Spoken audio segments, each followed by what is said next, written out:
Terus balik lagi sama gue Richard Martin, dan ya pada kesempatan kali ini gue akan mengupdate Bitcoin dan juga Chainlink teman-teman ya. Kemudian setelah saya update ini mungkin selang 2 atau 3 jam akan saya upload untuk altcoinnya. Seperti biasa kalian bisa tulis di kolom komentar untuk altcoin apa yang pengen saya bahas ya. Dan juga besok saya akan upload 2 video altcoin untuk teman-teman semuanya. Kemarin juga udah saya bahas sebenarnya untuk Bitcoin gitu ya. And then kalau kita lihat per hari ini yang hijau ya, ini kita bisa lihat nih ada ZRO, Banana, Go Home ya. Ini baru tahu juga ya ada nama Go Home teman-teman.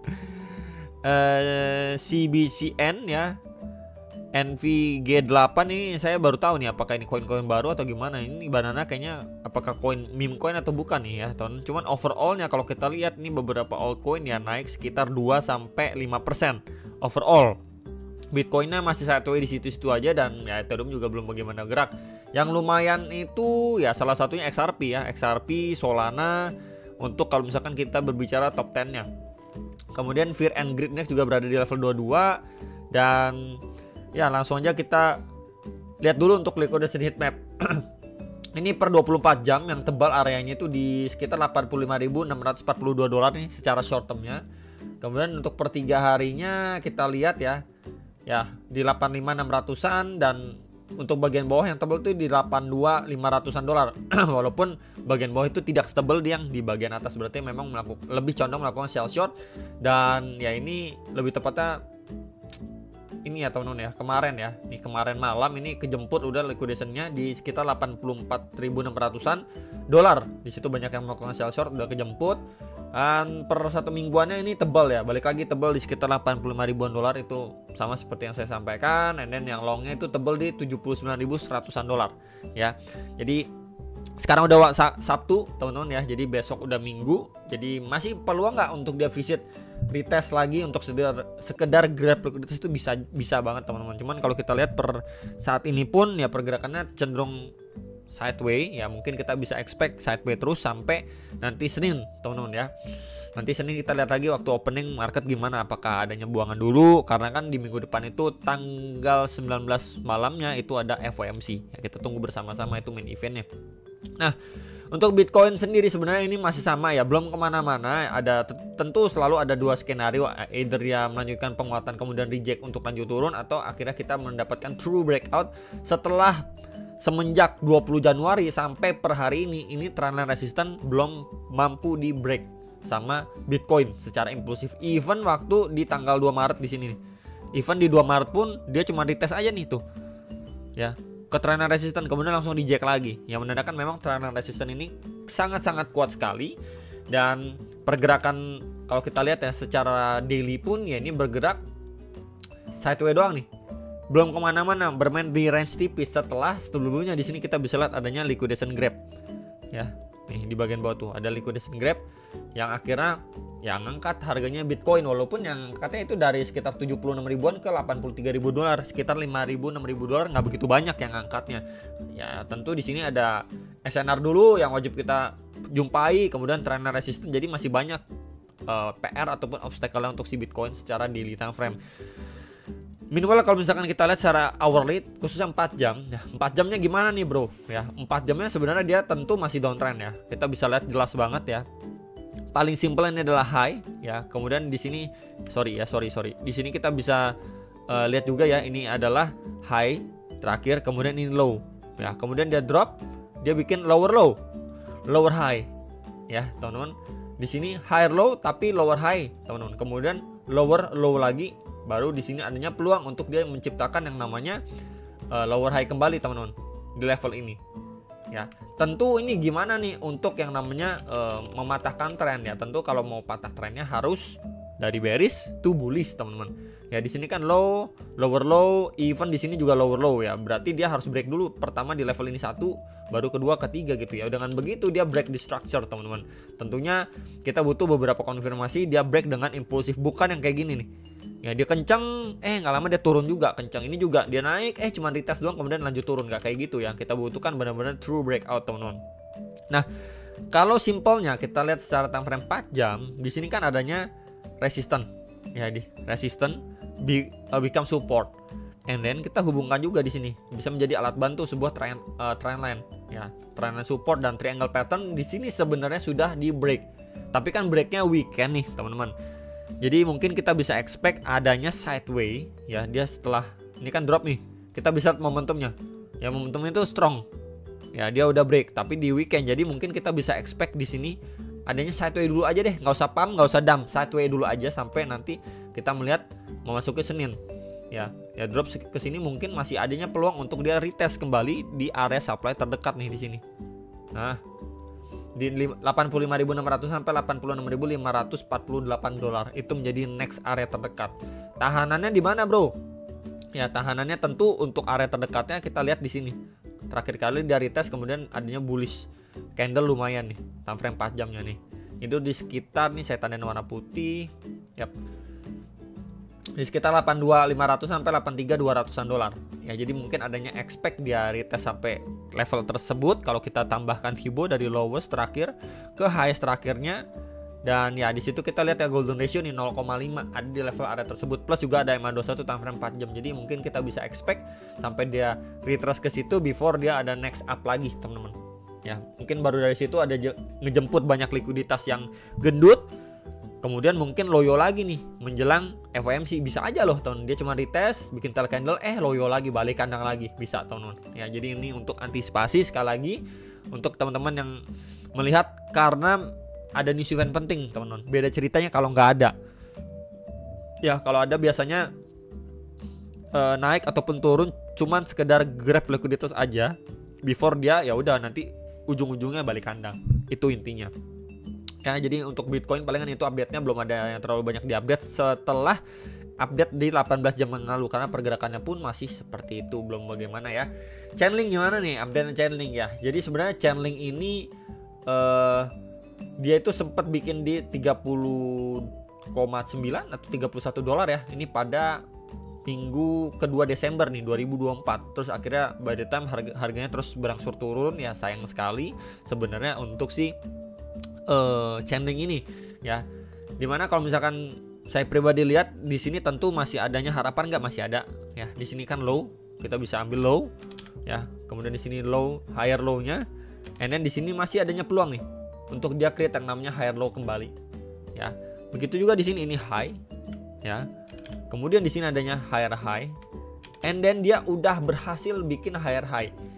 Itu teman pentingnya, karena beberapa altcoin lain ini kan kalau high kita ambil ya, ini high yang kedua, ini kita ngomong high pertama, ini high kedua, ini pada Maret 2024. Waktu di Desember itu banyak banget altcoin yang nggak mampu break atau nggak mampu lewatin lah, atau nggak mampu bikin higher high baru dari high level di bulan Maret 2024. Berarti kan Link ini masih punya progres penguatan yang lebih bagus performanya ketimbang altcoin lain. Ya, tentu ekspektasinya adalah setelah dia drop seperti ini untuk dia bikin higher high baru. Berarti higher high baru ya kurang lebih OTW mendekati ATH lama di sekitar 38 dolar kalau kita lihat di Bybit, teman-teman ya. Dimana kalau kita lihat karakteristiknya ini semenjak, atau kita ambil dari highest-nya ya, dari di Maret sampai lowest-nya itu di Agustus 2024, dia ini turun berapa persen, teman-teman? Bentar ya, kita lihat nih. 65% guys. Ya, jadi dia up terus turunnya juga cukup ekstrim. By the time dia malah lanjut rally lagi dari bottomnya di sini ke high itu di sekitar 280-an% ya. Kemudian kita ukur dari high ini ya ke tail candle paling bawahnya itu udah sekitar 61%. Ya, kalau tadi kita ukur itu tadi 65%. Jadi kurang lebih udah hampir sama nih untuk penurunannya, karakteristik dari Chainlink ini sendiri.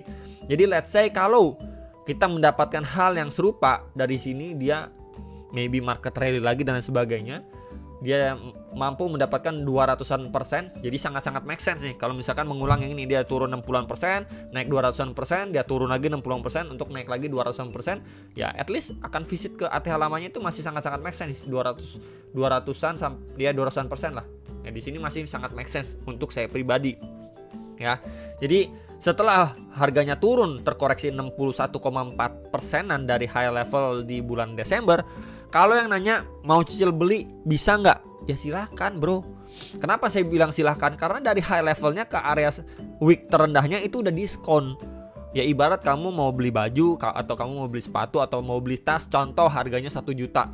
Ini udah diskon 60%. Ya berarti harganya sekitar 380-an, 390-an ribu. Udah kepotong 600 ribuan sekian, 60%-an gitu ya. It's a good deal banget.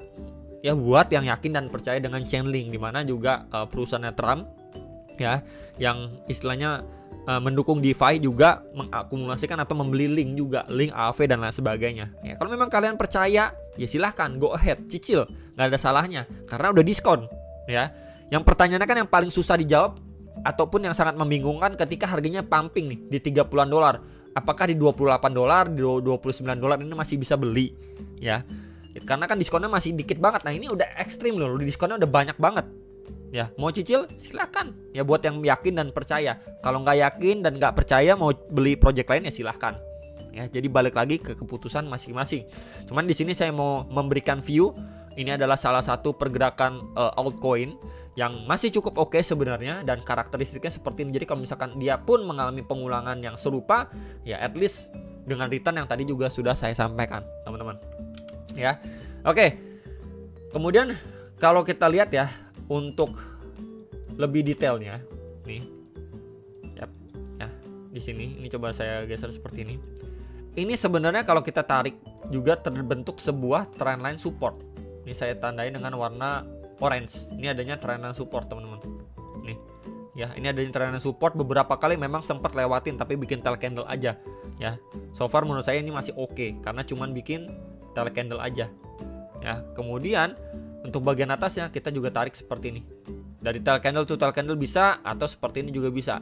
Ya, jadi intinya dia bergerak di dalam sebuah channel tuh. Channel turun.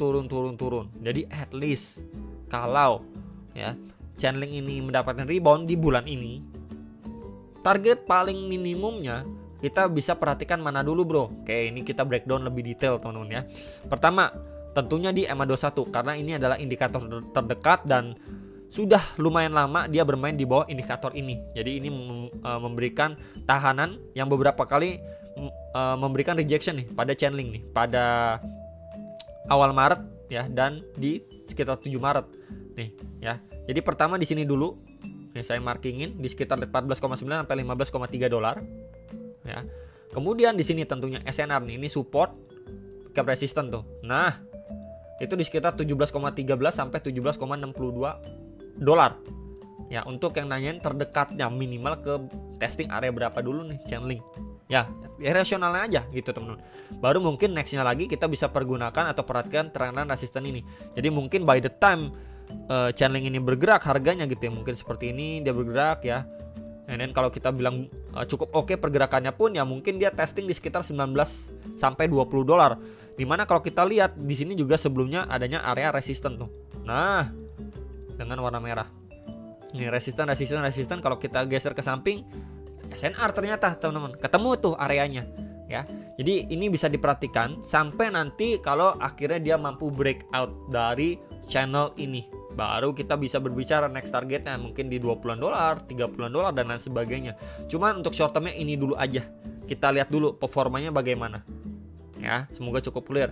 Kemudian kalau kita lihat secara daily juga, teman-teman ya. Di sini kurang lebih sama seperti beberapa altcoin lain. Kalau kemarin kan kita bahas XRP itu dailynya ada bullish divergence.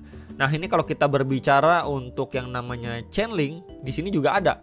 Ya, di sini dia bikin lower low tuh ya dari segi price action, and then kalau misalkan dari RSI-nya di sini higher low, kita bisa lihat tuh bandingkan ya.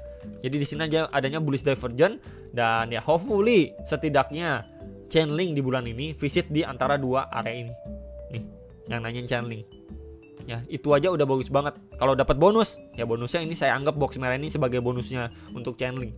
Jadi saya pribadi tidak menaruh angka yang bisa bilang terlalu ngawang-ngawang, terlalu very optimis. Ya ini aja udah bagus banget dua area ini. Menurut saya terdekatnya masih achievable lah kalau memang market di bawah hijau dulu. Tentu menunggu tanggal 19 nanti dari FOMC. Time frame 4 jamnya gimana? Ini pembahasan terakhir 4 jam. Yang 4 jamnya kurang lebih ini sama ya sama Bitcoin. Di sini ada SNR yang sudah mampu di break, and then di sini juga high level sebelumnya udah mampu detect walaupun cuman sekedar bikin tail candle ya. Posisinya sekarang udah lagi retest ya terhadap EMA21. Kemudian SNR sebelumnya ini di level 13,6 dolar sekitar area itu. Jadi kalau memang dia ini udah naiknya impulsif loh, ini lebih strong ketimbang Bitcoin. Kalau misalkan teman-teman perhatikan, ini movementnya ini lebih kuat daripada Bitcoin. Kita bisa lihat ya dari yang terakhir di sini seperti ini impulsif banget. Jadi kalau misalkan dia retest kayak gini, ini kurang lebih untuk visit di sekitar 15-an dolar, itu lebih besar peluangnya. Kalau kita gunakan Fibo dari low terakhir ke high terakhirnya, and ya pas area ini nih, golden ratio 0,6 0,5 sekitar 13,48 sampai 13,73 dolar nih. Adanya confluence of support untuk si Chainlink. Jadi ya selama area ini mampu dipertahankan, ya peluang untuk Chainlink bisa naik itu masih besar. Ya, kurang lebih seperti itu. Teman-teman, ini area pantauannya untuk teman-teman bisa pantau sekali lagi untuk Chainlink. Jadi palingan itu yang bisa saya sampaikan untuk video kali ini ya, hopefully bisa terbantu, dan ya sampai jumpa untuk next video sama profit.